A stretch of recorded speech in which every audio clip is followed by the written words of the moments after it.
أعوذ بالله السميع العليم من الشيطان الرجيم. بسم الله الرحمن الرحيم. الحمد لله رب العالمين، الرحمن الرحيم، مالك يوم الدين. إياك نعبد وإياك نستعين. اهدنا الصراط المستقيم، صراط الذين أنعمت عليهم غير المغضوب عليهم ولا الضالين.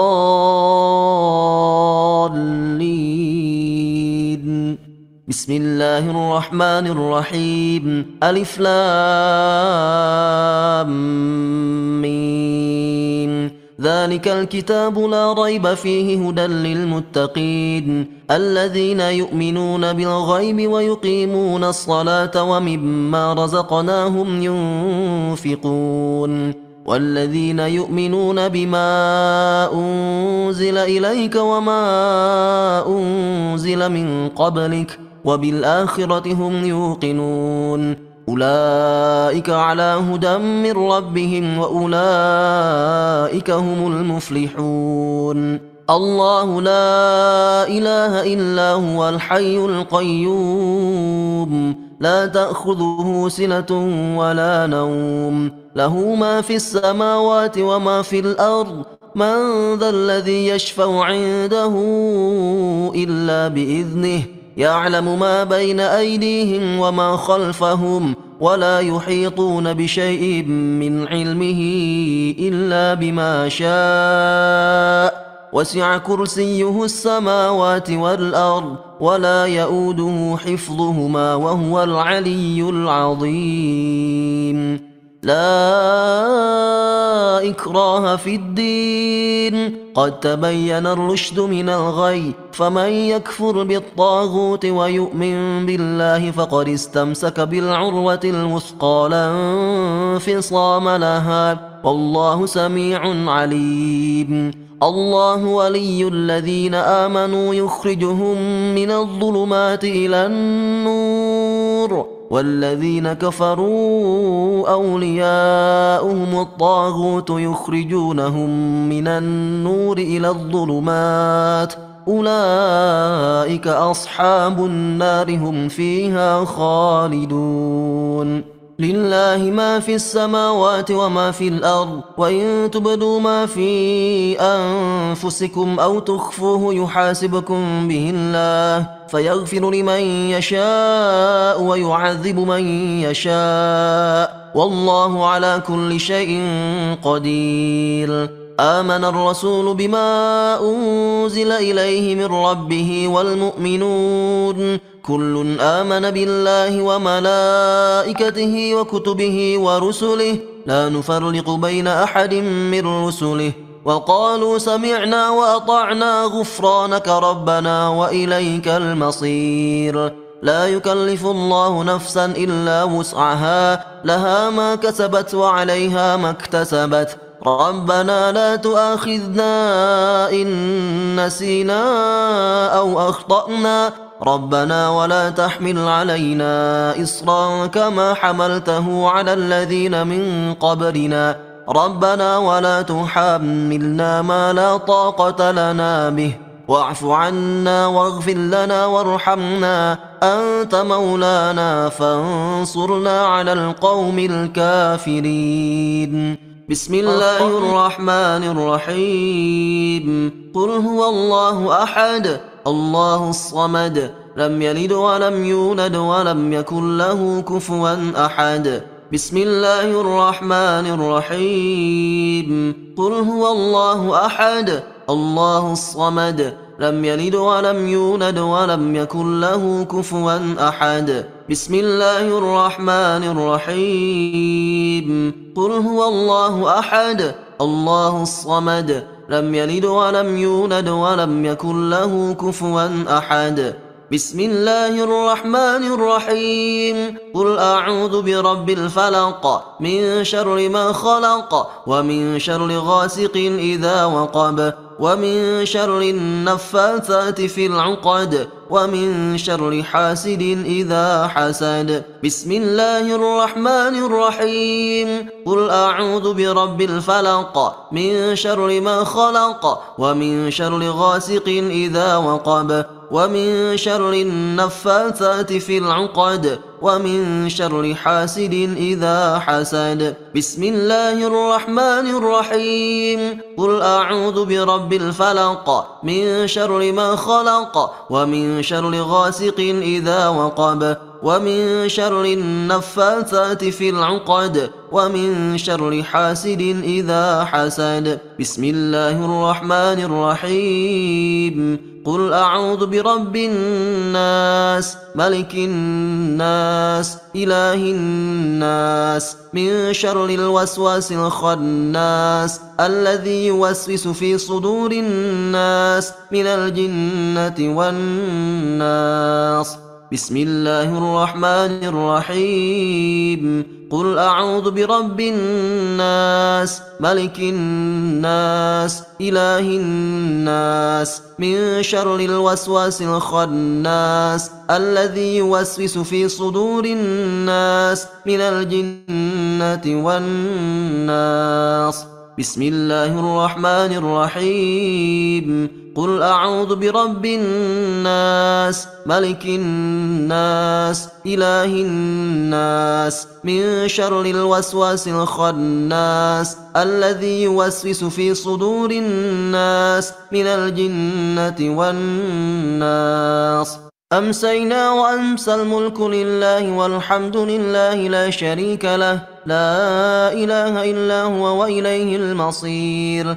أمسينا على فطرة الإسلام وكلمة الإخلاص وعلى دين نبينا محمد صلى الله عليه وسلم وعلى ملة أبينا إبراهيم حنيفا وما كان من المشركين. اللهم إني أمسيت منك في نعمة وعافية وستر فأتم علي نعمتك وعافيتك وسترك في الدنيا والآخرة. اللهم ما أمسى بي من نعمة أو بأحد من خلقك فمنك وحدك لا شريك لك فلك الحمد ولك الشكر. يا ربي لك الحمد كما ينبغي لجلال وجهك وعظيم سلطانك. رضيت بالله ربا وبالإسلام دينا وبمحمد نبيا ورسولا. سبحان الله وبحمده عدد خلقه ورضا نفسه وزنة عرشه ومداد كلماته. بسم الله الذي لا يضر مع اسمه شيء في الأرض ولا في السماء وهو السميع العليم. اللهم إنا نعوذ بك من أن نشرك بك شيئا نعلمه ونستغفرك لما لا نعلمه. أعوذ بكلمات الله التامات من شر ما خلق. اللهم إني أعوذ بك من الهم والحزن وأعوذ بك من العجز والكسل وأعوذ بك من الجبن والبخل وأعوذ بك من غلبة الدين وقهر الرجال. اللهم عافني في بدني. اللهم عافني في سمعي. اللهم عافني في بصري. اللهم إني أعوذ بك من الكفر والفقر. اللهم إني أعوذ بك من عذاب القبر. لا إله إلا أنت. اللهم أنت ربي لا إله إلا أنت خلقتني وأنا عبدك وأنا على عهدك ووعدك ما استطعت. أعوذ بك من شر ما صنعت. أبوء لك بنعمتك علي وأبوء بذنبي فاغفر لي فإنه لا يغفر الذنوب إلا أنت. أستغفر الله العظيم الذي لا إله إلا هو الحي القيوم وأتوب إليه. أستغفر الله العظيم الذي لا إله إلا هو الحي القيوم وأتوب إليه. أستغفر الله العظيم الذي لا إله إلا هو الحي القيوم وأتوب إليه. اللهم صل على سيدنا محمد وعلى آل سيدنا محمد كما صليت على سيدنا إبراهيم وعلى آل سيدنا إبراهيم وبارك على سيدنا محمد وعلى آل سيدنا محمد كما باركت على سيدنا إبراهيم وعلى آل سيدنا إبراهيم في العالمين إنك حميد مجيد. سبحان الله والحمد لله ولا إله إلا الله والله أكبر. سبحان الله والحمد لله ولا إله إلا الله والله أكبر. سبحان الله والحمد لله ولا إله إلا الله والله أكبر. لا إله إلا الله وحده لا شريك له، له الملك وله الحمد وهو على كل شيء قدير. سبحانك اللهم وبحمدك أشهد أن لا إله إلا أنت، أستغفرك وأتوب إليك.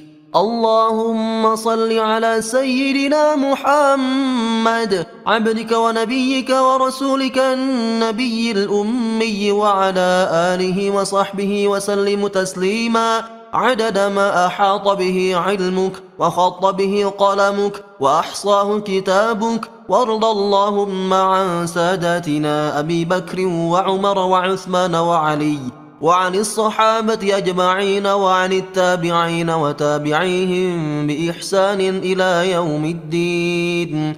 سبحان ربك رب العزة عما يصفون وسلام على المرسلين والحمد لله رب العالمين. قل اللهم مالك الملك تؤتي الملك من تشاء وتنزع الملك ممن تشاء وتعز من تشاء وتذل من تشاء بيدك الخير إنك على كل شيء قدير. تولج الليل في النهار وتولج النهار في الليل وتخرج الحي من الميت وتخرج الميت من الحي وترزق من تشاء بغير حساب. اللهم إن هذا إقبال نهارك وإدبار ليلك وأصوات دعاتك فاغفر لي. اللهم إن هذا إقبال نهارك وإدبار ليلك وأصوات دعاتك فاغفر لي. اللهم إنك تعلم أن هذه القلوب قد اجتمعت على محبتك والتقت على طاعتك وتوحدت على دعوتك وتعاهدت على نصرة شريعتك، فوثق اللهم رابطتها وأدم مدها واهدها سبلها واملأها بنورك الذي لا يخبو واشرح صدورها بفيض الإيمان بك وجميل التوكل عليك، وأحيها بمعرفتك وأمتها على الشهادة في سبيلك إنك نعم المولى ونعم النصير. اللهم آمين. وصلى اللهم على سيدنا محمد وعلى آله وصحبه وسلم.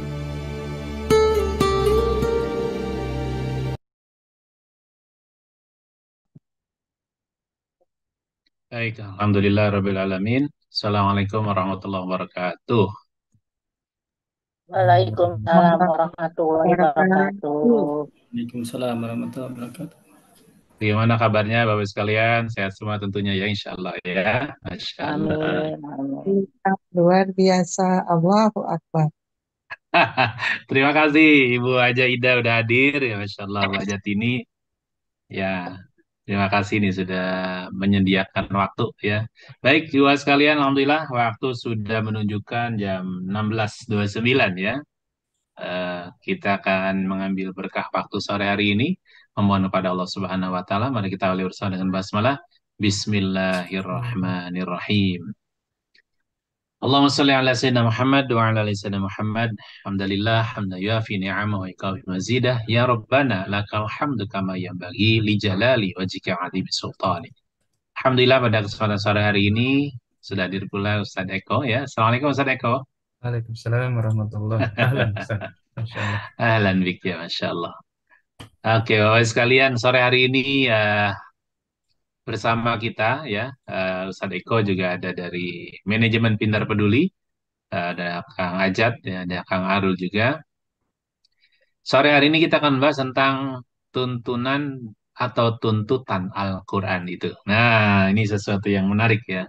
Dan eh, kalau kita bicara tentang bahasa ya, artinya makna bahasa itu sendiri, kita bisa lihat ya, ini salah satunya tentang bicara tuntutan. Ya, kalau tuntutan itu menurut Kamus Besar Bahasa Indonesia, di sini dijelaskan adalah hasil menuntut atau yang kedua sesuatu yang dituntut ya, seperti permintaan keras. Lalu arti yang ketiga gugatan, keempat dakwaan ya, dakwahan. Nah, kalau kemudian menurut tuntunan, ya juga menurut Kamus Besar Bahasa Indonesia, artinya adalah bimbingan, petunjuk, pedoman. Ini yang menarik ya pada kesempatan kita pada sore hari ini. Al-Quran ini yang mana sih? Itu ternyata ibu bapak sekalian, ini menjadi sesuatu yang eh, memposisikan diri kita dengan Al-Quran. Al-Quran itu sebenarnya buat kita tuntutan atau tuntunan, ya. Itu ternyata tergantung bagaimana kita memperlakukan Quran, yang menjadi hal yang penting buat kehidupan kita. Nah, maka untuk berkanya pada pertemuan sore hari ini, bagi yang baru bergabung, silakan melafalkan basmalah, Bismillahirrahmanirrahim, dan salawat pada Nabi kita Muhammad SAW. Dan nama berkahnya pada sore hari ini, mari kita sama-sama baca suratul Fatihah. A'udzu billahi minasyaitonir rajim. Bismillahirrahmanirrahim. Alhamdulillahi rabbil alamin. Ar-Rahmanir Rahim. Maliki yaumiddin. Iyyaka na'budu wa iyyaka nasta'in. Ihdinas siratal mustaqim. Siratal ladzina an'amta 'alaihim ghairil maghdubi 'alaihim waladdallin. Amin. Menuntut atau dituntut, menuntun atau dituntun, ya. Nah, itu kalau kalimat lainnya, ya artinya kalimat pasif dan aktifnya. Nah, di sini yang ibu bapak sekalian, eh, kalau sore hari saya siaran menggunakan WiFi tanpa kabelan, itu ternyata gangguannya luar biasa. Kadang terlempar, masuk lagi, terlempar, masuk lagi. Nah, di sini apa yang perlu kita lakukan? Saya harus menuntut diri saya nih. Ini sinyal harus lebih baik. Pilih pakai WiFi atau pakai kabelan. Maka itulah dituntut. Saya dituntut untuk kemudian mencari solusi. Nah, tapi saya nggak ngerti nih. Bagus kalau pakai kabelan, pakai yang mana? Maka saya perlu pembimbing yang akan menuntun. Ini loh, Ustaz, kabelannya mesti yang ini. Ternyata saya temukan kabelan itu untuk laptop itu ada yang kabelannya keras, ada yang lembut. Terus kata yang paham ini dia bilang, yang lembut aja Ustaz, ya biar nyaman. Ternyata itulah yang namanya tuntunan. Ya. Jadi ada membimbing, tapi saya menuntut diri sendiri. Orang lain kemudian membimbing, menuntun sehingga pas waktunya. Dan mudah-mudahan sore hari ini tidak terlempar lagi ya Ustaz Eka ya. Itulah ya. Jadi itu cerita singkat bagaimana menuntun dan menuntut. Tapi yang menarik lagi, ada di antara dua hal itu lebih banyak jadi menonton ya. Menuntut, menuntun, atau menonton. Ya, dalam episode-episode kehidupan kita mau pilih yang mana? Ya, kita langsung saja ya kepada Ustadz Eko untuk membahas berikut tentang menuntun Al-Quran itu atau Al-Quran itu menuntut kita. Ya, selamat dulu Ustadz Eko. Bismillah, alhamdulillah, salatu wassalamu ala rasulillah wa ala alihi wa ashabihi wa man tabi'al huda amma ba'd. Bapak dan Ibu jamaah sekalian, rahimani wa rahimakumullah. Pertama, Mari kita panjatkan puji dan syukur kehadirat Allah Azza wa Jalla yang alhamdulillah masih kembali memberikan kesempatan kepada kita untuk memperbaiki diri. Tak henti-hentinya kita harus punya program perbaikan diri, baik itu kualitas diri, kualitas hubungan kita dengan Allah Subhanahu wa taala, kualitas bersama Al-Qur'an, kualitas bersama sunnah-sunnah Nabi kita Muhammad SAW, dan mudah-mudahan Al-Quran benar-benar di yaumil akhir kelak bisa menjadi syafaat bagi kita insya Allah. Dan di dunia kita bisa mendapatkan banyak faidah lain, banyak manfaat lain tentang syifatnya, tentang bacaannya, tentang keberkahan, rahmat, ampunan, dan seterusnya insya Allah. Al-Quran itu tuntunan atau tuntutan. Nah, bahkan mungkin tadi udah disinggung sama guru kita ya. Tontonan semakin banyak, tuntunan semakin berkurang, akhirnya tontonan menjadi tuntunan. Gitu ya, ini sampaikan Allahyarham Kiai Haji Mustafa Bisri.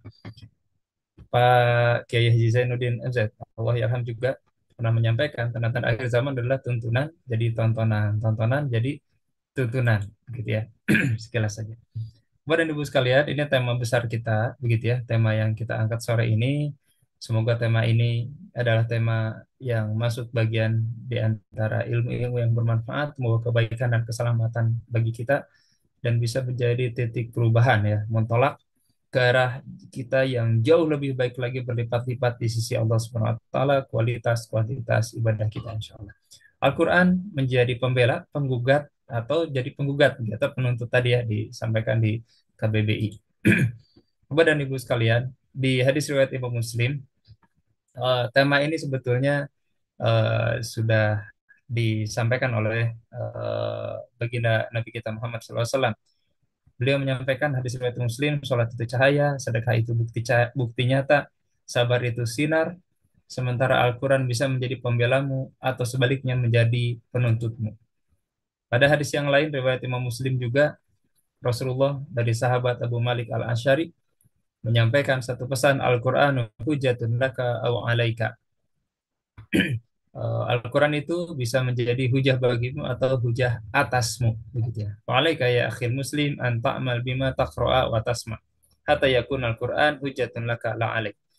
Dan wajib bagi kalian, bagi Anda wahai saudaraku sesama muslim, untuk beramal dengan apa yang kau baca dan kau dengar, sampai kemudian Al-Quran menjadi hujah bagi kita, menjadi pembela kita, bukan menjadi penuntut kita.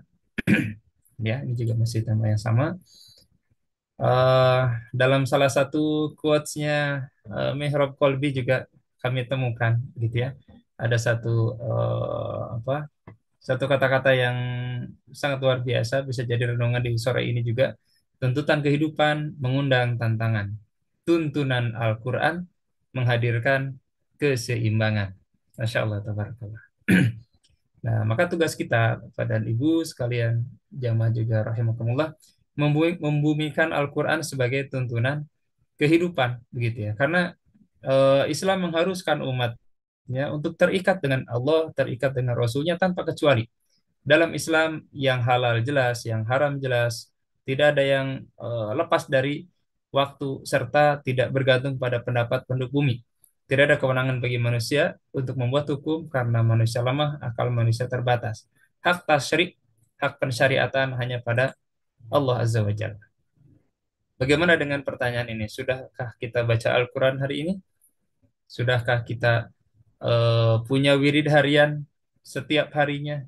Sudahkah kita punya program dalam 1 bulan kita hatam, kita selesai, punya target, dan punya program peningkatan demi peningkatan, sampai kemudian Allah Ta'ala alam, kita tidak tahu, sampai kemudian ajal menjemput dan kita mengharap kepada Allah semoga itu semua ada dalam akhir yang baik, husnul khotimah, dan kita diberi anugerah bisa terus bersahabat bersama Al-Quran di sisa usia yang semakin menipis ini.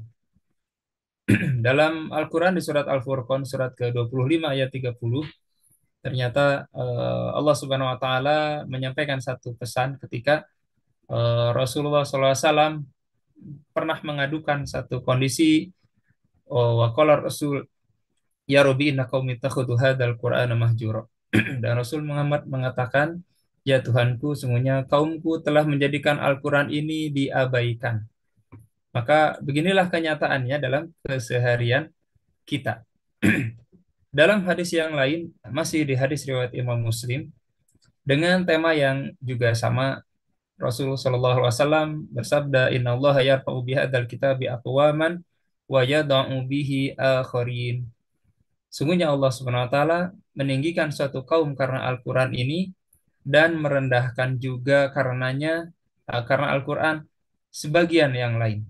Maka Al-Qur'an yang kita memang programkan, kita memang terus eh, meningkatkan persahabatan dengannya, dengan banyak membacanya, beristisqa dengannya, kemudian mentadaburinya, memahaminya, mentafakurinya, mengamalkannya, dan mendakwahkannya. Ini semuanya akan menjadi sebab kita dimuliakan dan ditinggikan oleh Allah Subhanahu wa taala. Tapi ada juga Al-Qur'an yang bisa menjadi eh, perendah begitu ya. Bisa menjadi sebab sebagian di antara manusia direndahkan Allah Subhanahu wa taala, baik di dunia maupun kelak di akhiratnya karena jauhnya mereka dari Al-Qur'an.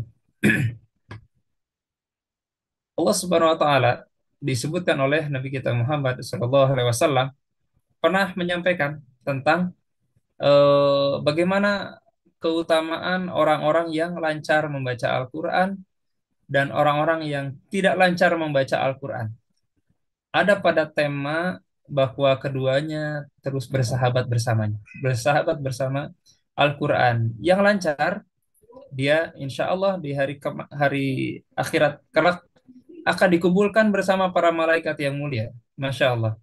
Kita manusia yang terbuat dari tanah akan mendapatkan kesempatan dimuliakan Allah Subhanahu wa taala, dikumpulkan bersama para malaikatnya yang mulia yang diciptakan dari cahaya disebabkan oleh kebagusan atau kelancaran membaca Al-Quran kita. Dan kemudian Allah Subhanahu wa taala juga Rasulullah SAW juga menyampaikan siapa yang membaca Al-Quran dan terbata-bata maka juga mendapatkan 2 pahala. Maka membaca Al-Quran bagaimanapun itu akan mendatangkan kebaikan-kebaikan. Begitu ya. Mau lancar, mau belum, teruslah belajar, teruslah bersama Al-Quran, begitu ya, agar kita mendapatkan berkahnya dan buah keselamatan dunia akhiratnya, insya Allah. Ibnu Mas'ud dalam hadis riwayat Imam Tirmizi dengan derajat sahih pernah menyampaikan bahwa ternyata pahala membaca Al-Quran itu tidak dihitung per kata, tapi per huruf. Bahkan Rasulullah menyampaikan, menegaskan, la aqulu alif lam mim harfun. Aku tidak mengatakan alif lam mim itu satu huruf, tapi walakin alifun harfun, tapi alifnya satu huruf, lamnya satu huruf, dan mimnya satu huruf. Kalau satu kebaikan dilipat gandakan dengan 10 pahala, maka membaca alif lam mim sudah dapat 30 pahala, Masya Allah. Gitu ya. Kemudian dari Sayyidatina Aisyah radhiyallahu an, Nabi kita Muhammad sallallahu alaihi wasallam juga pernah menyampaikan bahwa qiraatul Quran fi sholati afdalu min qiraatil Qur'ani fi ghairi shalah. Membaca Al-Quran di dalam sholat, ketika sholat, itu lebih utama ketimbang membaca Al-Quran di luar sholat.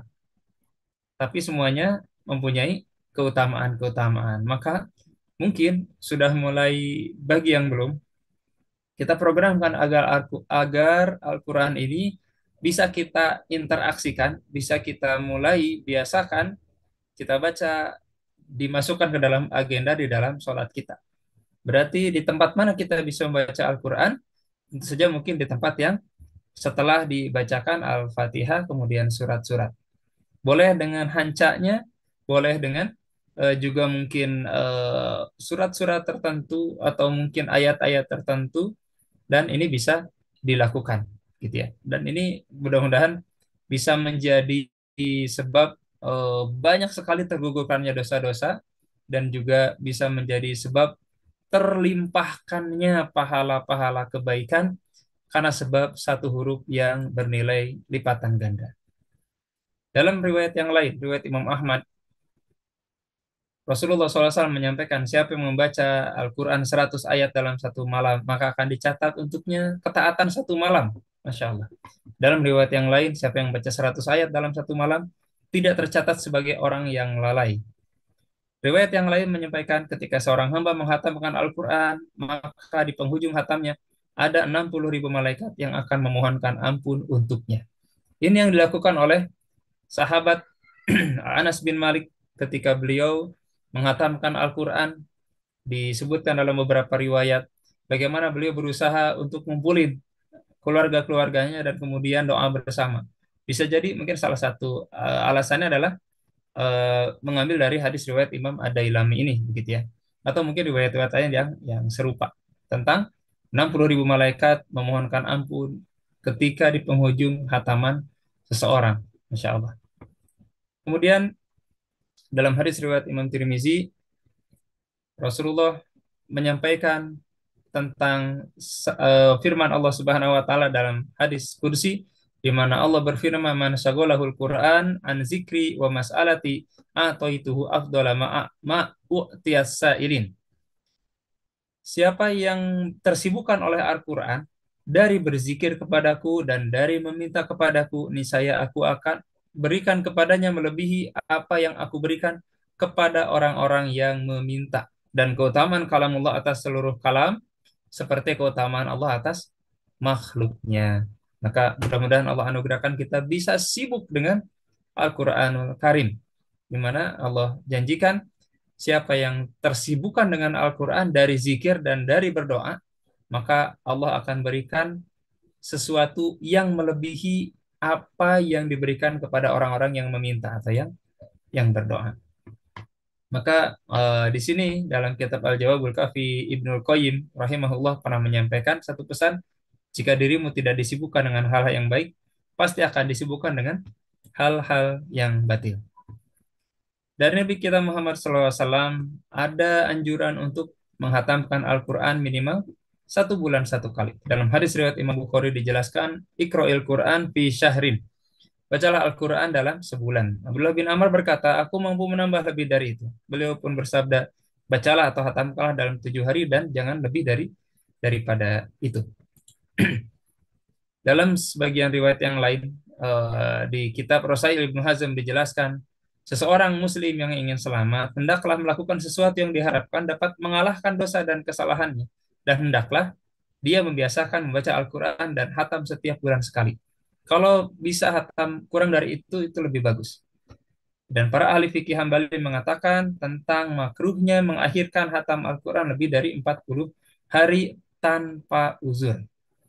Dan Imam Ahmad berkata, yang paling sering saya dengar hendaknya seseorang menghatam Al-Quran dalam 40 hari. Karena hal itu, tidak hatam lebih dari 40 hari dapat melupakannya dan meremehkannya. Ibnu Qudamah berkata juga sama tentang dimakruhkannya hatam lebih dari 40 hari baca Al-Quran. Al-Qurtubi mengatakan 40 hari adalah waktunya para pemalas dan orang yang banyak kesibukan. Bapak dan Ibu sekalian, izinkan saya menyampaikan satu kisah yang pernah disampaikan oleh salah seorang ustadz tentang seorang wanita yang telah berusia 80 tahun bernama Fatimah, tinggal di Bintaro, berbagi kisahnya. Beliau mengatakan, kedua kakiku busuk. Para dokter tidak tahu pasti apa penyebabnya. Mereka hanya bisa menduga-duga. Dan opini tentang penyakitku yang berbeda-beda. Rasa sakit tak tertahankan ini membuatku putus asa dan sering aku katakan, potong saja kakiku. Kata Fatimah. Namun Allah masih sayang kepada Fatimah. Seorang ustadz asal Demak datang menyenguknya, lalu menyarankan Fatimah untuk menjalankan terapi Quran. Dalam keputusasaan, Fatimah menjalankan terapi itu. Sang ustadz setiap hari datang ke rumahnya, membimbing Fatimah membaca Al-Quran sesuai makhraj dan tajwid. Meski kondisi sakit dan napas tersengal-sengal, sang ustadz berkeras agar Fatimah membaca dalam jumlah yang banyak. Tak terasa, 2 juz lebih setiap hari sudah menjadi kebiasaannya sang nenek. Subhanallah, saya bersaksi, nenek Fatimah berusia 82 tahun itu menunjukkan kepada saya kedua kakinya. Silakan Bapak lihat kaki ini. Keduanya pulih sehat kembali tanpa meninggalkan bekas sedikit pun. Allahu Akbar. Inilah terapi tilawah Quran yang mendatangkan rahmat Allah dan kesembuhan darinya. Inilah tuntunan yang bisa menjadi kebaikan bagi kita, bisa menjadi solusi bagi masalah kita. Dan di Al-Quran, di ayat ke-82 surat Al-Isra, Allah berfirman, "Wa nunazzilu minal Qur'ani ma huwa syifaa'un wa rahmatul lil mu'minin." Gitu ya. Ini sebagian kisah saja. Kisah yang lain, di sebuah keluarga ada keponakan cucunya budeknya ini yang mengisahkan yang mengalami sakit aneh, sering ngelamun, gampang depresi. Kemudian dimintai bantuan ruqyah, terapi Quran, ditawari ruqyah mandiri, dibarengin bersama keluarga besarnya. Berbekal pelatihan forum terapi Quran, beliau ini baru begitu ya, baru menterapi. Sesuai SOP ruqyah mandiri, beliau ikuti dan alhamdulillah ada reaksi muntah-muntah dan sebagainya. Ada satu keponakan, waktu di SMP-nya dia pernah ikut pencak silat dan tangannya patah. Dan kemudian ditanya oleh beliau, diurut di mana? Jawabnya di tukang urut. Kemudian ditelusuri apakah ada pernah dikasih sesuatu, ketika dia ingat-ingat, dia ingat bahwa pernah diberi pertolongan dengan cara minum air dari tukang urut tersebut. Saya pegang bekas yang patah tangannya dengan membaca Al-Fatihah, Anas, Al-Falaq, seperti yang di buku panduan. Alhamdulillah. Setelah itu rasanya sudah beda, enteng atas izin Allah. Semoga ini jadi wasilah pembersih gitu ya. Bapak dan Ibu, Al-Quran itu bisa menjadi tuntunan kita, dan ternyata ini tidak lepas dari ancaman gitu ya, dari godaan. Maka di sini ada Al-Quran versus handphone begitu ya. Yang kita lihat, kita sepertinya entah ya, apakah memang terus berusaha untuk mengalahkan yang mana nggak tahu ya. Sebagian kita bisa jadi ada yang terkalahkan dengan gadget, sebagian ada yang terkalahkan dengan Al-Quranul Karim. Maka ini gambaran, kata sebagian quoters begitu ya, jangan sampai duniamu mengalahkan akhiratmu. Kenyataannya seperti apa, kita sendiri tahu. Maka jangan duakan Al-Quran. Ketika kita bersama Al-Quran, jangan sambil melihat gadget. Tinggalkan, tutup, silent, kemudian kita fokus, siapkan waktu khusus, bukan sisa waktu untuk berinteraksi bersama Al-Quran dengan interaksi yang semaksimal mungkin kita bisa.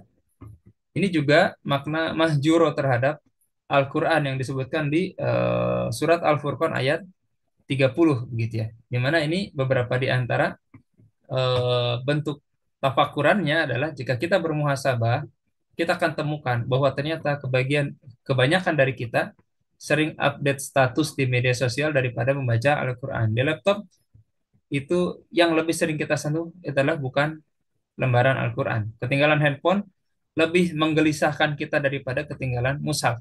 Serta banyak lagi perbuatan-perbuatan yang masuk kategori mengabaikan Al-Quran. Astagfirullah. Di sini ada definisi ulama yang kita singkatkan saja. Jadi termasuk di antara perkara yang mahjuro adalah tidak mau mendengarkannya, tidak mau membacanya, tidak mau mengimaninya, tidak mau mengkaji dan mentadaburinya, tidak mau mengamalkannya, dan ada hal lain yang lebih dicintai selain dari Al-Quranul Karim. Maka kita perlu introspeksi dan mewaspadai terhadap 6 hal tersebut di atas. Ketika ternyata hal-hal ini begitu akrab dengan sebagian di antara kita, maka bisa jadi ternyata Al-Quran bukan menjadi tuntunan bagi kita, bahkan bisa menjadi penggugat bagi kita, gitu ya. Bisa menjadi saksi bagi kita bahwa benar fulan itu mengabaikan kami, bahkan kemudian menyebabkan Al-Quran ditinggalkan, tidak menjadi panduan, tidak menjadi tuntunan, bahkan mungkin sekadar jadi tontonan, dan itu yang akan berubah menjadi penuntut, begitu ya. Nauzubillah. Said Qutb dalam kitab tafsirnya mengatakan mahjur adalah tidak mendengarkan dan tidak mentadaburi Al-Quran. Ada sebagian orang yang tidak tergerak bahkan untuk sekedar mendengarkannya.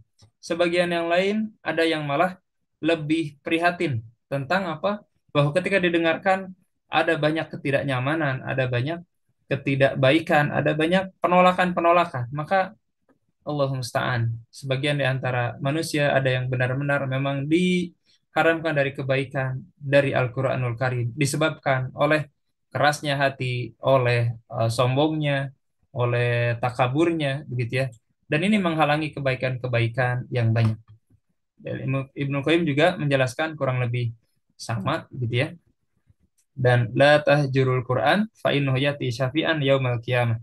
Jangan jauhi Al-Quran karena dia akan menjadi penolong kita di akhirat kelak, insya Allah. Nah, mungkin yang bisa menjadi godaan dan membuat Al-Quran menjadi tuntutan, menjadi penuntut bagi kita, diantaranya adalah adanya godaan setan gepeng, di mana setan sekarang nggak kelihatan, gitu ya. Ini jelas udah dibawa kemana-mana dan lebih bahaya dari setan beneran. Bisa bikin kacau pagi kerjaan nggak selesai-selesai, kemudian bikin kacau sholat, ngaji dan seterusnya, begitu ya.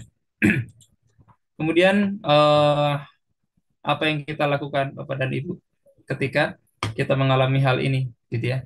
Baru sehari nggak buka sosmed sudah bingung dan gelisah. Sedangkan Al-Quran sudah berapa lama, berapa bulan nggak pernah dibaca dan dibuka, begitu ya. Tapi malah santai saja. Itu tanda bahwa dalam hati kita ada masalah. Bangun tidur, langsung cek HP. Di toilet, biar tidak bosan, tak lupa main HP. Bahkan setelah sholat, bukan zikir, buka HP. Apakah itu kita? Nah, ini pernah ada pertanyaan, ada dialog. Wah, Syekh, bagaimana hubungan orang-orang soleh terdahulu dengan Al-Quran? Maka dijawab oleh Syekh ini, seperti hubungan kalian saat ini dengan handphone. Kalau sekarang begitu ya, kita sedikit-sedikit buka HP. Kalau dulu sahabat sedikit-sedikit bersama Al-Quran, sedikit-sedikit bersama Al-Quran, membacanya, menghafalnya dan seterusnya. Maka hati-hati jika benda yang satu ini bisa bikin kita malas ngaji, nunda sholat, suka debat, nonton maksiat, waspadalah. Ini sudah jadi berubah jadi setan gepeng. Nah, nggak awet baca Al-Quran gara-gara ada HP. Mungkin sebagian di antara kita itu sering terganggu dan menyebabkan nggak lama dengan Al-Quran. Sebabnya apa? Ternyata karena memang ada HP di dekat kita yang mungkin notifikasinya membantu kita, mengganggu kita, maaf, kemudian menggoda kita, begitu ya. Dan baru mungkin sampai pada fakroh, sampai pada akhir ayat yang kita baca, kita berhenti dulu, kita ambil HP, dan kemudian kita baca lagi Al-Quran. Ini sudah menduakan Al-Quran, sudah tidak fokus, begitu ya. Maka bagaimana Al-Quran bisa memberikan kebaikan kepada kita, manakala kita juga mungkin tidak punya perhatian yang baik terhadapnya. Dan kalau kita perhatikan Bapak dan Ibu dari keseluruhan doa-doa yang kita temukan, yang dicontohkan oleh Nabi kita Muhammad SAW tentang perlindungan terhadap apapun, dalam hadis riwayat Bukhari ini, Rasulullah mengajarkan agar kita berlindung dari kelemahan, dari rasa malas, dari rasa takut, dari kejelekan di waktu tua, dari sifat kikir, dan berlindung dari siksa kubur dan bencana kehidupan dan kematian. Maka apapun yang pernah ditemukan Rasulullah SAW berlindung kepadanya, maka itu termasuk di antara perkara yang sudah semestinya kita sebagai orang beriman menjauhinya. Menjauhinya, membuangnya, dan kemudian tidak menyentuhnya, begitu ya, berlepas diri darinya. Maka kita melihat ada rasa malas yang digugu, ada rasa malas yang diikuti, ada rasa malas yang mungkin dijadikan tuntunan tadi, begitu ya. Ketika kebaikan datang kepada kita tanpa ada uzur yang kita miliki, kita tidak melakukannya. Maka bisa jadi sebabnya adalah karena hati-hati kita sudah mulai mengeras, sudah mulai tidak sensitif lagi terhadap kebaikan dan kebenaran. Dulu, jadi wahai suami istri, dulu setan gepeng itu digunakan untuk mendekatkan yang jauh, namun sekarang lebih banyak digunakan untuk menjauhkan yang dekat, nauzubillah, begitu ya. Sudahkah kita lalui hari ini dengan membaca Al-Quran? Ibnu Katsir dalam tafsirnya menyampaikan bahwa mayoritas para salaf tidak menyukai seseorang melewati suatu hari tanpa melihat atau membaca mushaf. Kemudian, kalaulah Al-Quran bisa menjadi sesuatu yang senantiasa kita pegang layaknya HP, maka Masya Allah, ini bisa menjadi perubahan yang signifikan bagi kehidupan kita. Ini ayat ke-30 surat Al-Furqan, kami ingatkan kembali, dan Ya, ini jangan hanya kejar target. Seseorang boleh bagus sekali punya target hatam sekian lama begitu ya. Tapi juga hendaklah kita menyempatkan diri untuk punya agenda tadabbur, punya agenda yang bisa membuat hati kita lembut, membuat jiwa kita menangis, membuat jiwa kita terbersihkan, gitu ya. Dan ini adalah ciri orang-orang soleh, dan tadabbur bisa berpengaruh terhadap peningkatan iman kita, insya Allah. Syekh Utsaimin berkata, definisi tadabbur secara umum adalah merenungkan lafal-lafal untuk sampai kepada kandungan-kandungan maknanya. Maka di sini membaca satu ayat, sebagian ulama mengatakan lebih baik daripada mengatakan Al-Quran tanpa tadabbur, begitu ya. Ini akan berefek ke manfaat bagi hati, begitu ya, dan bisa menjadi jalan terasakannya manisnya membaca Al-Quran, lezatnya membaca Al-Quran, dan menguatkan keimanan. Sebagai contoh ini mungkin tentang tadabbur di surat Al-Falaq. Kalau kita lihat di yang arsir kuning, ternyata ini salah satu tadabbur aja, gitu ya. Qul a'udzu birabbil falaq. Katakanlah aku berlindung kepada Robnya Al-Falaq, begitu ya. Waktu subuh. Maka di sini kita melihat di surat Al-Falaq Allah Subhanahu wa taala berfirman tentang berlindung kepada berapa kejelekan nih? Satu, dua, tiga, empat. Kepada satu, gitu ya. Kepada asma Allah, Robbul Falak, ya. Min syarri ma khalaq wa min syarri ghasikin idza waqab. Berlindung kepada Allah dari setiap kejelekan makhluk, dari setiap kejelekan malam apabila sudah tiba, dari kejahatan tiupan yang ditiupkan kepada buhul-buhul oleh tukang sihir wanita. Wa min syarri hasidin, dan dari hasad orang-orang ketika hasad. Di surat An-Nas kita bisa temukan bagaimana Allah SWT memerintahkan Nabi kita Muhammad dan juga umatnya untuk berlindung kepada Allah dengan tiga asmanya. Birobbin nas, malikin nas, ilahin nas. Dari apa? Dari satu kejahatan, yaitu min syarril waswasil khannas. Maka di sini kita bisa lihat bahwa bobot bobot godaan setan itu benar-benar disebutkan di sini, bisa dibilang mungkin lebih banyak, begitu ya, dibanding segala jenis kejahatan yang tidak ditimbulkan dari setan. Allah alam, ini sekilas saja. Maka mari jangan jauh-jauh dari Al-Quran agar kita tidak bertanya-tanya kenapa dada kita tiba-tiba terasa sempit tanpa sebab. Nah, ada orang jauh dari ilmu, jauh dari Al-Quran, mengatakan hidup saya happy. Sedangkan Allah Ta'ala dalam Al-Quran surat Toha 124 mengatakan bahwa dia akan hidup sengsara. Maka ada dua informasi yang kontradiksi di hadapan kita. Berarti tidak mungkin dua-duanya benar, maka dipastikan salah satunya ada yang berbohong. Dan kita menyatakan tidak mungkin Al-Quran berbohong, karena Al-Quran adalah maha benar, datang dari Allah Subhanahu wa taala. Maka bisa jadi justru orang yang mengatakan hidup saya happy tapi jauh dari Al-Quran, sebetulnya dia sedang melakukan kebohongan. Kita lihat di surat Toha 124. Waman a'radu an zikri fa innahu ma'isatan dongka wa nahsyuruhu yaumal qiyamati a'ma. Dan barang siapa berpaling dari peringatanku, ya, dari Al-Quran, maka sungguhnya baginya penghidupan yang sempit, dan kami akan menghimpunkannya pada hari kiamat dalam keadaan buta. Alhamdulillah. Pada ayat yang lain, di surat Al-Kahfi 57 juga dijelaskan, Waman adlamu mimman dzukira bi ayati rabbih fa'arada anha. Siapa yang lebih zalim daripada orang-orang yang telah diperingatkan dengan ayat-ayat Tuhan, lalu dia berpaling darinya dan melupakan apa yang telah dikerjakan oleh kedua tangannya. Ini tentang keberpalingan dari Al-Quran. Di surat Az-Zukhruf ayat 36 juga ada penjelasan yang luar biasa sangat berharga, harus menjadi perhatian kita adalah wa ma yasu'an zikrir rahman, siapa yang berpaling dari pengajaran Tuhan yang Maha Pemurah yaitu Al-Qur'an, nuqayyid lahu syaitonan fahuwa lahu qarin. Dan kemudian karena sebab dia berpaling dari Al-Qur'an, seseorang berpaling dari Al-Qur'an, jauh dari Al-Qur'an, maka kami adakan baginya setan yang menyesatkan, kata Allah. Dan setan itulah yang menjadi teman yang selalu menyertainya.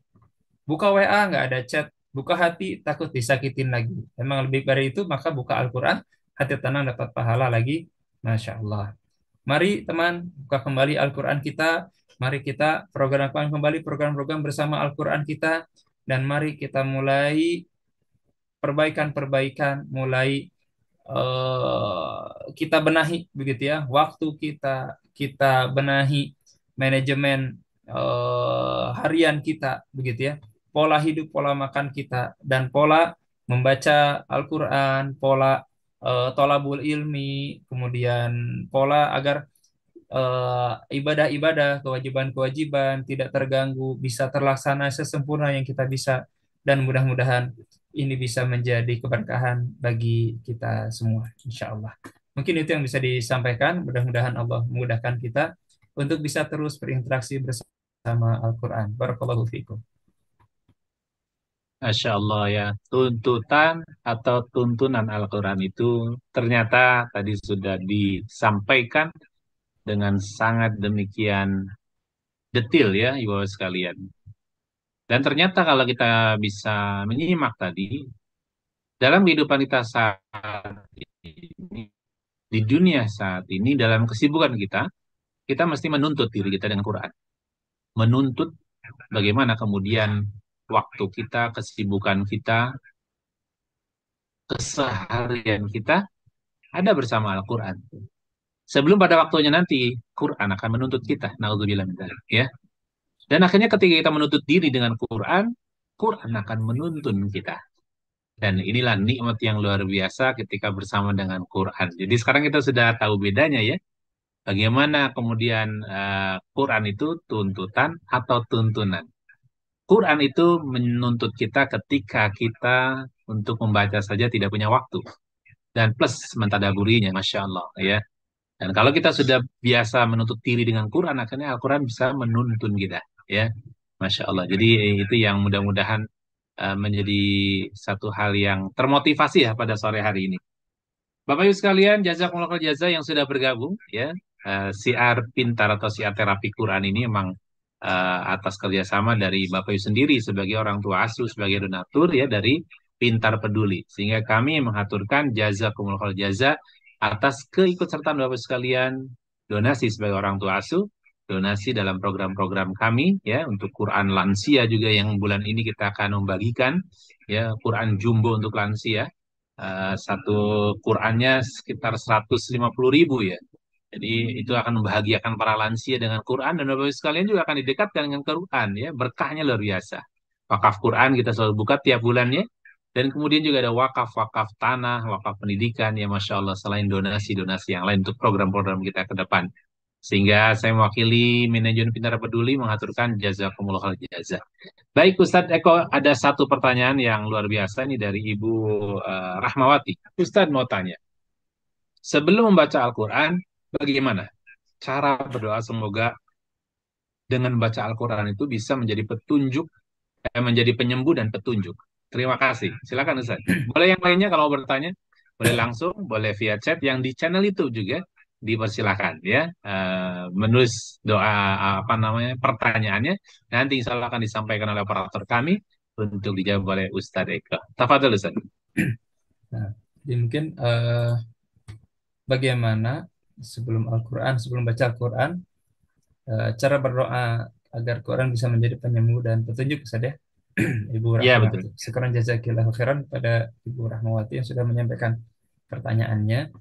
Jadi memang syarat menjadikan Al-Quran sebagai syifa itu harus memenuhi tiga poin penting. Yang pertama, yakin dan diniatkan. Jadi Bapak dan Ibu sekalian, mungkin 1-2 hari ini kami juga posting di status WA begitu ya, satu video yang menceritakan di hadis riwayat Ibnu Majah, ada seorang mu'alaf di zaman Nabi yang kemudian diminta tolong untuk menyembuhkan orang yang terkena penyakit gila. Beliau dengan pedenya kemudian ya, karena sudah berbekal Al-Quran dan paham diantaranya Al-Fatihah, itu mendatanginya, membacakannya, qadarullah langsung sembuh itu. Padahal ketika Rasulullah kemudian didialogkan tentang masalah ini, maka kemudian ditanya oleh Rasul, apakah engkau baca yang lain? Tidak ya Rasul, baru tahu itu. dan mungkin masuk Islamnya juga belum lama. Tapi kemudian keberkahan bersama Al-Quran bisa bersamanya. Maka diniatkan, kita juga bisa Bapak dan Ibu ketika sakit pertama misalkan kita sakit kepala, kita bahkan mungkin ada sakit-sakit yang berat begitu ya. Maka ini bisa menjadi jalan disembuhkan oleh Al-Quran dengan sifatnya Al-Quran dengan cara yang pertama adalah niat dan yakin. Harus yakin. Kalau nggak yakin, yakin nggak ya? Masa sih Al-Fatihah bisa? Ya sudah, lepas begitu ya. Kenapa? Dalam hadis yang lain riwayat Imam Bukhari, sahabat Abu Sa'id Al-Hudri pun pernah diminta tolong untuk menyembuhkan seorang kepala suku yang tersengat kalajengking. Dalam riwayat yang lain terkena binatang sangat berbisa. Dalam kondisi seperti ini beliau sama bacakan Al-Fatihah ditiupkan, qadarullah langsung sembuh. Kok mungkin saya juga pernah melakukan hal itu tapi nggak sembuh. Tingkat prosentase keyakinannya seperti apa begitu ya. Kemudian diniatkan apa tidak. Karena juga ada sebagian orang yang berkata, ah saya mah tilawah aja pokoknya mudah-mudahan we dengan tilawah biasa itu tanpa ada niat apapun bisa dapat syifa, bisa dapat rahmat, bisa dapat ini, bisa dapat itu. Mungkin iya, mungkin tidak, tapi berbeda ketika diniatkan. Maka yang pertama adalah niat dan yakin. Yang kedua adalah syaratnya itu menghilangkan penghalangnya. Apa maksud penghalangnya? Dosa-dosa, kesalahan itu harus ditaubati, harus dimohonkan ampunnya kepada mohonkan ampunannya kepada Allah Subhanahu wa taala. Karena dosa ini benar-benar dalam banyak riwayat disebutkan menjadi penghalang dan menjadi sebab sakitnya seseorang atau mungkin sebagian orang. Maka di sini kita bisa mendengar bagaimana tentang ada seorang ibu yang mengeluhkan sakitnya, padahal beliau tidak punya riwayat itu, begitu ya. Dan ketika diperiksakan, kaget bukan main. Kenapa? Karena ternyata dokter mengatakan ibu positif kena kanker stadium 4. Luar biasa. Secara medis dengan alat-alat kedokteran modern, disimpulkan demikian. Beliau kaget luar biasa. Tapi kemudian beliau dimotivasi oleh motivator Al-Quran ya oleh seorang ustadz terapis untuk apa? Ayo ibu yakin Allah Maha menyembuhkan, nggak ada penyakit yang sebesar apapun yang tidak bisa ditangani oleh Allah Subhanahu Wa Taala dan lakukan pendekatan dengan Al-Quran, lakukan zikirnya, mohon ampun kepada Allah yang kita kenalkan dengan 492, lakukan sempurna. Dan yang ketiganya, setelah penghalang-penghalang, taubat, istighfar, kita lakukan zikir-zikir 492 kita maksimalkan. Yang ketiga adalah penuhi dosisnya. Maksudnya penuhi dosis apa ini? Ya kayak katakanlah mungkin kalau kita dapat resep dari dokter, antibiotik harus habis ya Pak, berapa hari begitu ya? 3 hari biasanya kalau tidak salah. Maka kalau tidak habis, mungkin bisa jadi tidak akan banyak berefek begitu ya. Begitu kalau Al-Quran, Bapak dan Ibu. Salah satu dosisnya adalah sebagian terapis mengatakan berdasarkan banyak pengalaman agar interaksi kita dengan Al-Quran berkaitan dengan ikhtiar kesembuhan itu kita jalankan minimal 1 bulan tidak putus. Ini 3 hal ini, niat dan yakin, hilangkan penghalangnya, kemudian penuhi dosisnya. Ini insya Allah Ta'ala akan menjadi jalan solusi bagi kesembuhan kita, bagi masalah hidup kita, masalah rumah tangga kita. Bahkan yang menarik juga beberapa waktu terakhir ini kami mendapatkan konsultasi dari salah seorang jamaah tentang apa usahanya yang setelah melakukan terapi Quran ini malah jadi dilancarkan oleh Allah Subhanahu wa taala begitu ya. Usahanya dibukakan kemudahan-kemudahan dan ini Masya Allah tabarakallah bagi Allah itu sangat mudah dan kita rayu Allah dengan terapi Quran ini. Wallahu taala. Barakallah. Kalau saya menyebutkannya ada 3P, Ustaz. 3P. Penguatan niat dan keyakinan, penghalang ditiadakan Masya atau Allah. diselesaikan, kemudian P, nah itu tadi. P-nya apa Ustaz yang ketiga? Penuhi dosis. Penuhi dosis ya. Cakep. Jadi biar Masya gampang. Allah. Penguatan Sip, sip. niat dan keyakinan, penghalang dikendalikan ya, atau ditiadakan, ditiadakan sih agak Ya, repot ya, tapi ya. dikendalikan Nah, atau dijauhkan, kemudian P-nya penuhi penuhi dosis. dosisnya. Barakallahu Iya. fiik. Masya Allah. Alhamdulillah, barakallah. Ibu Aja Ida Bujang, silakan. Sudah raise hand dari tadi. Apa dah, Bu? Masih di mute, Bu. Masih unmute dulu, Bu. Ya. Ya, Assalamualaikum silakan. warahmatullahi wabarakatuh. Hatur nuhun Pak Ustaz. Waalaikumsalam. Waalaikumsalam Mbak Haja Ida. Barakallahu. Alhamdulillah wa syukurillah sore ini bisa mengikuti Pak Ustadz. Masya Allah, saya ada beberapa pengalaman dulu ya Pak Ustadz ya. Sana dulu. Tolong tutup pintunya biar nggak kedengaran. Ya. Yang pertama, seminggu ini kadarullah giginya kurang sehat. Sehingga untuk mangap aja eh, sakit banget gitu ya Ustadz ya. Tapi saya niat, saya harus tetap baca Quran. Masya Allah, kalau makan nggak bisa buka mulut sehingga harus pakai sedotan karena sakit, tapi baca Quran saya bisa gitu Pak Allahu Ustadz. Akbar. Masya Allah. Ya, dengan yakin dan niat itu tadi yang kata Pak Ustadz, harus ada niat dan keyakinan gitu ya. Walaupun Masya memang Allah. sakit giginya nggak langsung sembuh karena memang ada masalah dengan Ya. tambalannya. Tapi saya yakin ya, saya nggak bisa makan, hanya bisa disedot di blender, tapi saya yakin saya bisa baca Quran. Saya sampai nangis gitu Pak Ustadz ya. Allahu Akbar. Masya Ya, Allah. Alhamdulillah gitu ya. Nah, yang kedua Pak Ustadz, per- pertanyaan barangkali ini ya Pak Ustadz ya.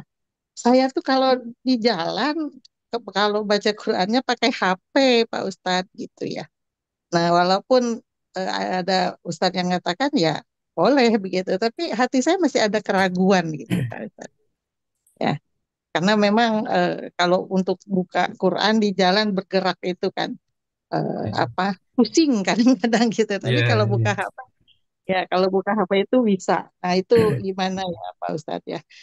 Mungkin apa secara hukum Islamnya eh, sahkah atau gimana begitu Pak Ustadz ya. Ya, kemudian yang sementara itu ya, ini terakhir Pak Ustadz agak menyimpang sedikit gitu ya. Salat taubat Pak Ustadz ya. Nah, saya eh, membaca dan juga mendengar beberapa YouTube bahwa salat taubat itu bukan hanya taubat sekali atau hal secara umum, gitu. Tapi setiap kita melakukan kesalahan itu semenjak kita akil balik kita harus bertobat gitu dengan salat taubat sehingga boleh dibilang salat taubat itu lebih banyak sehari-hari dibandingkan dengan yang salat wajibnya. Itu bagaimana itu Pak Ustadz?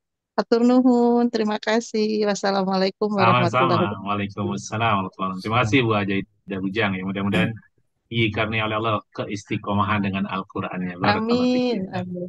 Yang kedua, Ustaz, pertanyaan tadi ya tentang Quran handphone.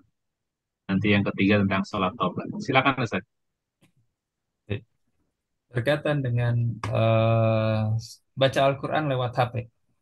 Memang sebagian mengatakan itu tidak termasuk mushaf, sebagian menyebutkan memang sebaiknya tidak, atau bahkan mungkin secara tegas ada juga yang mengatakan tentang larangan, begitu ya. Tapi kami mengambil pendapat, mengingat dengan cara apapun kita bisa melakukan interaksi yang lebih baik bersama Al-Quran, maka lakukanlah. Termasuk Ya, diantaranya juga mungkin yang saya pernah kami juga dengar, pernah kami juga mendapatkan penjelasannya gitu, bahwa ada sebagian yang mempermasalahkan nyetel Al-Quran, murotal ketika kita tidur. Kan tidak didengarkan sehingga tidak husu dan tidak terpantau. Tapi sebagian syekh lain, sebagian ulama lain mengatakan nggak ada masalah.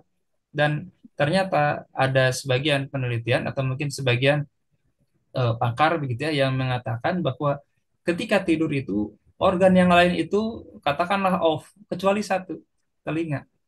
Dan ini bisa memberikan efek yang sangat luar biasa sehingga kami melihat juga sepakat dengan sebagian di antara pendapat yang menyebutkan dibolehkannya mendengarkan Al-Quran walaupun misalkan anak-anak sedang tidur, kita sedang tidur, tapi dibacakan Al-Baqarah, dibacakan ayat-ayat yang luar biasa, mungkin juga memberikan efek, atau bahkan mungkin sekedar apapun jenis suratnya, misalkan ya dari tidur sampai bangun dapat berapa juz, Bismillah saja, dan ini bisa mempengaruhi mimpi kita lebih baik insya Allah. Nah, maka baca Al-Quran dalam hal ini dengan menggunakan handphone adalah kami melihat ini bagian dari sarana kita bisa lebih dekat dengan Allah Subhanahu wa taala. Bayangkan ketika kita misalkan menganggap itu tidak boleh dan kemudian memang pakai mushaf dengan goyang-goyang itu malah jadi pusing ya Bu ya. Padahal mungkin kita dibantu dengan sinarnya ketika di HP dan ini bisa lebih banyak interaksi dengan Al-Qur'annya bismillah begitu ya. Kita juga niat tidak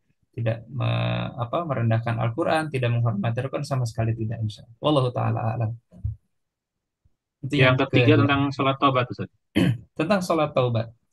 Sholat taubat memang salah satu di antara mungkin kesadaran kita bahwa memang ternyata kesalahan kita banyak sekali, dosa kita banyak sekali, kemaksiatan, kelalaian kita banyak sekali, sehingga kita dianjurkan untuk mentaubatinya. Salah satu di antara fasilitas yang dikenalkan oleh Nabi kita adalah melakukan sholat taubat. Tapi pun ternyata apakah sholat taubat itu harus kita lakukan sebanyak dosa yang kita lakukan? Ini yang belum kita temukan penjelasannya sehingga kita bisa meniatkan sholat taubat untuk seluruh dosa. Kita juga bisa melakukan di antaranya zikir formula 492 yang sebetulnya itu juga bagian dari banyak kalimat-kalimat yang menjadi penggugur dosa-dosa kita.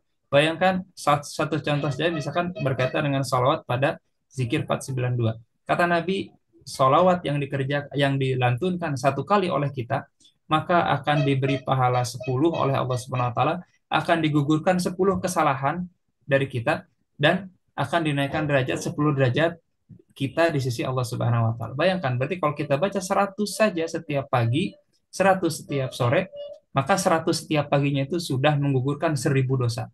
Bayangkan, Masya Allah, Tabarakallah.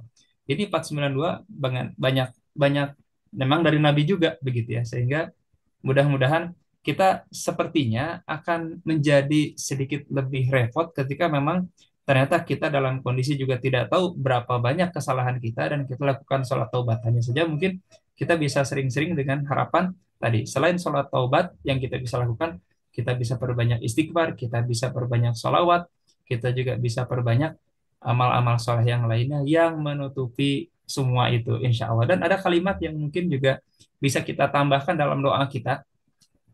Allahumma gfir lana ma qaddamna wa ma akhorna wa ma asrorna wa ma a'lanna. Ya Allah, ampuni dosaku, apapun segala jenis dosa yang pernah aku lakukan semuanya, dan ampuni aku atas segala dosa yang mungkin akan atau mungkin engkau ketahui akan aku lakukan sampai akhir hayatku begitu. Jadi yang sebelumnya yang akan datang kita minta diampuni Allah. Bahkan mungkin apa yang terlihat, apa yang tersadar, apa yang tidak terlihat, apa yang tidak sengaja, apa yang tidak tersadar.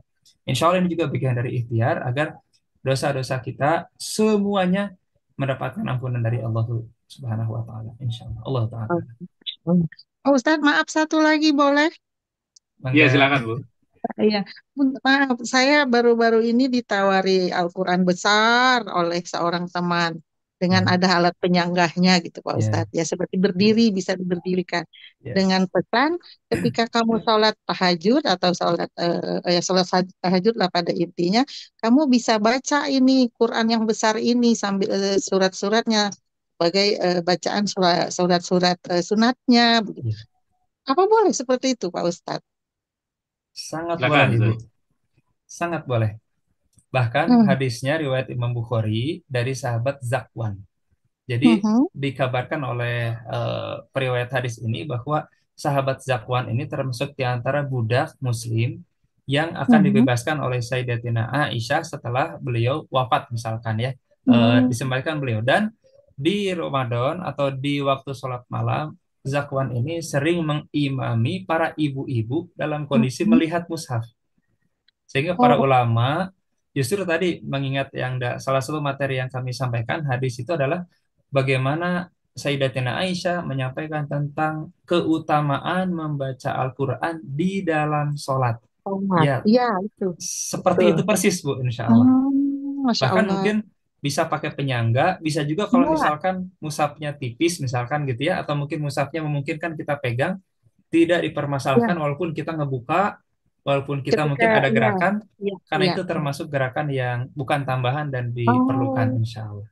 Nah, karena ada gerakan itu saya ragu untuk beli aset ke Oh, siapa ya saya harus nanya. Ya Allah sekarang Allah beri kesempatan untuk menjawab Alhamdulillah. keraguan saya. Atur nuhun Pak Ustadz, nanti saya Sami-sami. Sami-sami. beli kalau Barakallahu gitu ya. fiik. Bu Ida.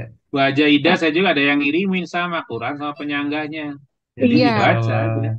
iya, iya, iya, Jadi iya. mengalir kemana-mana tuh Ya, pahalanya. saya belum karena merasa saya lagi sholat kok ngebalik Al-Quran, jadi saya ragu gitu. Iya. Ya, boleh Salah. ya. Jadi, Ya. dan di episode Jumat kemarin itu ada pembahasan tentang membaca Quran sewaktu sholat Ah, ya.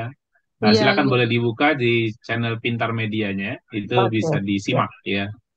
Di situ dibahas juga tentang tema Quran yang sangat luar biasa ya di Jumat kemarin. Bagi yang belum menyimaknya, jangan sampai ketinggalan karena Iya, itu saya sesuatu yang belum. penting buat kita ya. Silakan ya.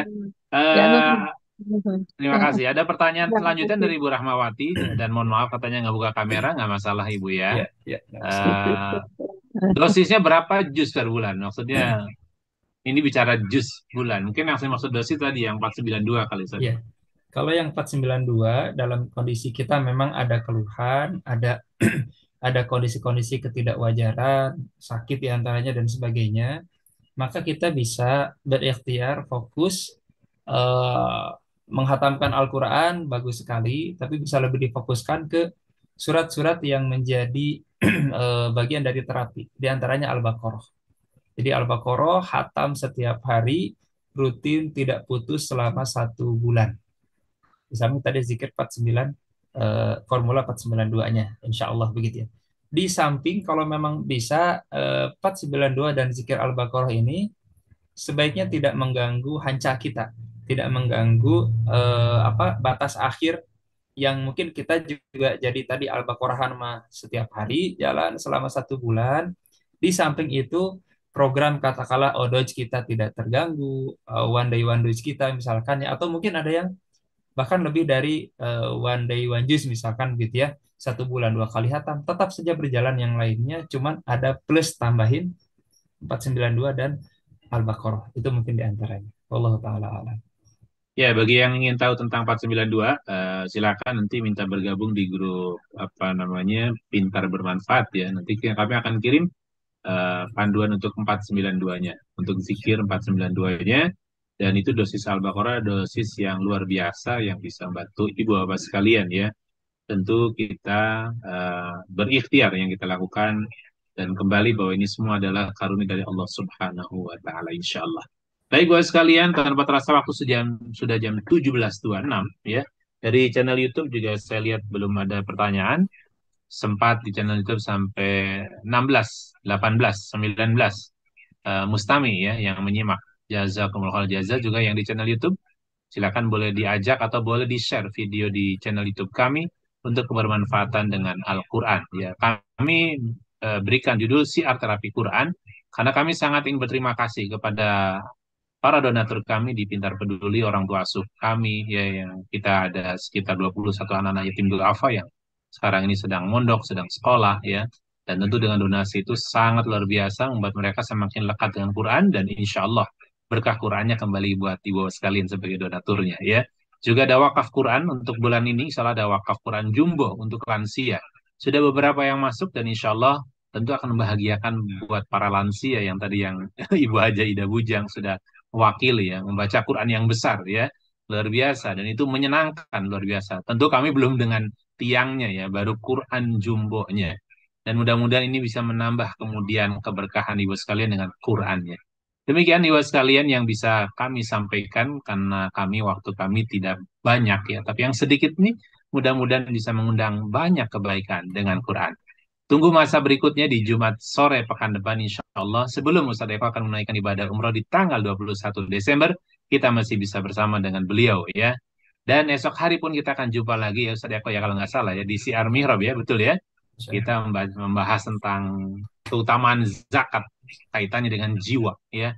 Luar biasa ya, kita akan berpindah channel tentunya.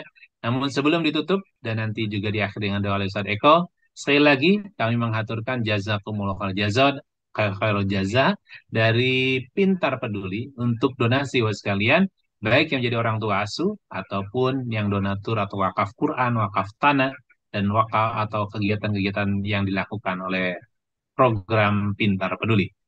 Dari saya cukup sekian, mungkin Ustaz Eko sebelum ditutup doa ada kalimat yang ingin disampaikan untuk mustami kita semua. Tafadhol Ustaz. Ibu dan Bapak, teruslah bersama Al-Quran. Karena itu adalah perniagaan yang tidak akan pernah merugikan. Bahkan mengundang banyak manfaat. Bahkan bahaya ketika kita tidak bersamanya, begitu ya. Kita akan ada banyak ketidakbaikan, banyak ketidakselamatan, begitu ya.